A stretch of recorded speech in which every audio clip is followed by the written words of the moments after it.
خیانت دیگر یک آخوند در تفسیر آیه.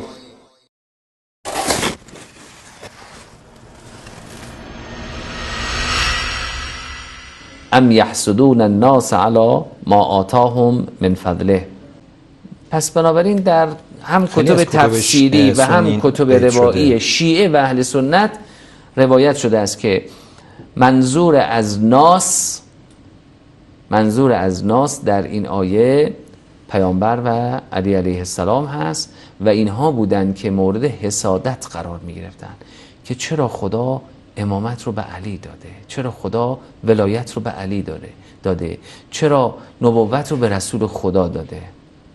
این از آیاتی است که فضائل و مناقب مولا امیرالمؤمنین رو طبق این روایات به ما میرسوند که در واقع مورد حسادت حسودان قرار می گرفتند به خاطر اینکه خداوند در خانه اینها کتاب، حکمت، ملک عظیم که حالا همه اینها نیاز به توضیح داره، خداوند در خانواده پیغمبر اینها رو قرار داده است. آتاهم الله من فضله، که یکی از اون آتاهم الله من فضله ولایت و امامت مولا امیرالمؤمنین است. جناب حجت الاسلام، اولا خواندن آیه را بیاموزید و بعداً آن را تفسیر نمایید.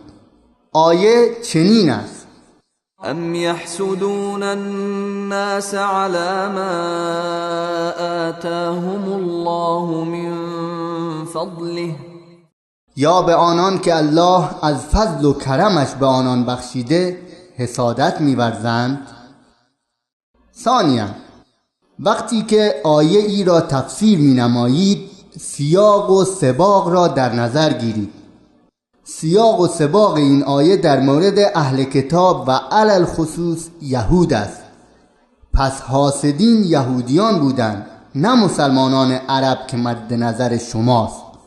ثالثاً کتب تفاسیر اهل سنت روایت نموده اند که مراد از ناس یا کسی که مورد حسد قرار گرفت رسول الله صلی الله علیه و سلم بود. وثیقه جمع برای تعظیم جایگاه ایشان آمده و مراد از فضل نبوت است. پس شما چگونه علی رضی الله عنه و امامت و ولایت ایشان را به تفسیر این آیه اضافه نموده آن را به تفاسیر اهل سنت به دروغ نسبت می دهید؟ تفسیر طبری جلد 8 صفحه 476 و 478،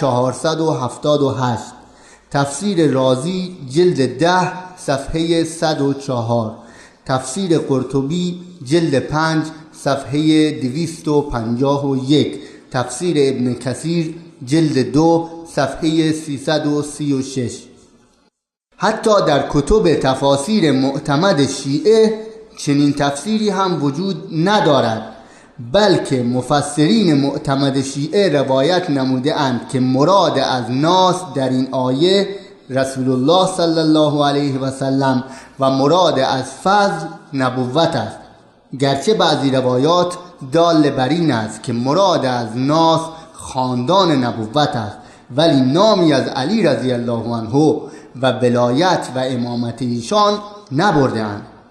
التبیان فی تفسیر القرآن طوسی جلد 3 صفحه 226 و 227، مجمع البیان طبرسی جلد 3 صفحه 94، تفسیر المیزان طباطبایی جلد 4 صفحه 137. پس معلوم شد تفسیری که شما از این آیه ارائه دادید بر اساس توهم خود جناب عالی است که به دروغ آن را به تفاسیر اهل سنت نسبت می‌دهد.